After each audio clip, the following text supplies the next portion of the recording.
I'm Sam Hales from Premier Christianity Magazine, and I am on the set of The Chosen, the first ever multi-series portrayal of the life of Jesus. And I'm pleased to say that joining me today is the creator and director of The Chosen, Dallas Jenkins. Dallas, thank you so much. Thanks for having me. I appreciate it. So I wanted to start by the don't mess it up mentality that I've heard some people around here talking about the last couple of days, of just feeling like we've been gifted this incredible project. We don't want to mess it up. Yeah, I think the best thing that I'm doing is two parts. One, I'm listening. I'm doing my best to listen to God and follow where He leads. And two, trying to stay out of the way. I mean, honestly, when people talk about the success of the show and the growth of the show, I can't let that impact the writing and the directing of the show. It has to feel the same. I have to do the same things that I did 5 years ago when it was a little thing on my friend's farm in Illinois for my church. So we're just trying to make sure that we don't get too big for ourselves, meaning that we don't start changing what's gotten us to this point, which is surrendering to where God is going. So we're trying to follow Him. And yes, we have responsibilities. Yes, we have to work hard. Yes, we have to get the work done. But ultimately, we have to make sure that we don't screw up what He's doing. There was a massive step up between season 1 and season 2. You could see it in terms of the production, in terms of the quality. You could just see, wow, you've really moved on. Can we expect something similar for season 3 in terms of just everything going up a notch, raising the bar? Well, I would say that I do think that when it comes to the storytelling, that's the same. I wouldn't say that. I mean, some of my favorite episodes are from season 1. I don't think that the storytelling is different. Yes, the set, the backdrop, the tools we have certainly increased. Season 3, I would say, we have the feeding of the 5,000, which is obviously our biggest production that we've done. But I think in season 3, are focused just as much on the people. And one of our key storylines is Simon and Eden, and that's their marriage at home. So, okay, when we're doing scenes at home with 2 people, does that feel like a huge production? Maybe not, but the storylines are significant. The meaning is significant. The emotions are significant. I think that we answer, or at least we try to answer, and we explore some questions this season that are very difficult and very hard, but very, very applicable to our daily lives.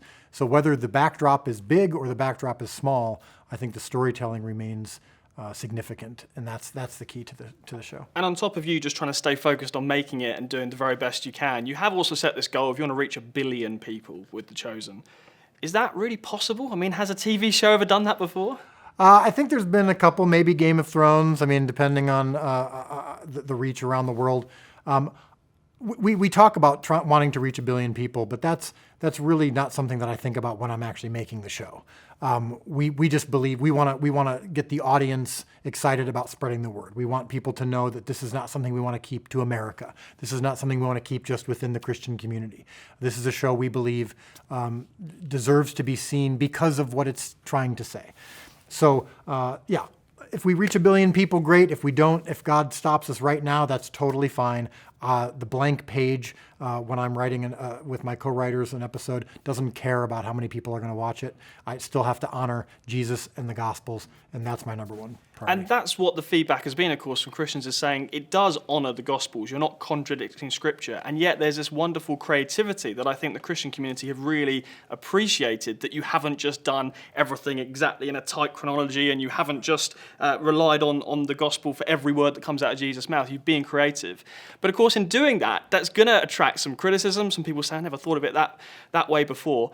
What criticism is fair, and what criticism do you get a bit annoyed by? Well, I honestly have a bit of a superpower in that I don't really care. But your question is very good, which is what criticism is fair. I think that our number one, I know that our number one priority is to be faithful to the character and intentions of Jesus in the Gospels. And everything that we portray needs to answer the question, is this plausible? And is this plausible? If the answer is yes, then we feel free to do it. Now, I respect the fact that there are some people who won't always agree with what's plausible. They may say Jesus wouldn't have done that. That's fair. Now, what I would say that is kind of annoying about it sometimes is, okay, well, then you can make your own show if you believe that you would portray this differently. What I don't like is when people actually question our hearts or our intentions. doesn't really bother me. I don't know them very well. Most of the people who do YouTube videos or write articles about how I'm a heretic or whatever, they don't know me. They don't know my intentions. It's fine. I don't really care. I don't like it when they mislead the viewers, when they say Dallas said this when I didn't say it. Dallas is doing this when I didn't do that. Dallas is thinking this when I'm not thinking it. The viewers are going to replace the Bible with the show when no one is doing that. That's the kind of thing that's kind of annoying, is when people try to read minds.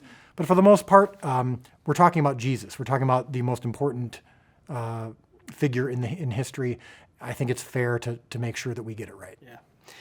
Your father co-wrote the Left Behind series of books, which sort of reimagine what the end times might look like were it to happen today. And of course, there's many differences between Left Behind and what you're doing. But it did strike me there is one similarity, which is that you're seeking to take a particular interpretation of Scripture and then imagine what that might look like in narrative form.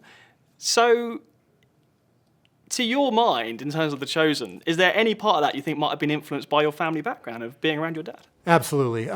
From the time I was a little kid, my dad and I, and my dad, was the example of this. When we would hear Bible stories, we were always thinking, what would it be like to be there? What must that actually have been like? Taking it from a stained glass window or a statue or the page and actually imagining what it must have been like for these human beings to experience Jesus. We've always done that. So yes, Left Behind absolutely is a taking of Scripture that feels far away, it feels distant, and taking it and going, how does this apply to our lives? Now, The Chosen is set in the 1st century, but we're doing the same thing. We're trying to have the viewer think of Simon is like me, Mary Magdalene is like me. These were human beings like me, and their problems and their questions are like mine.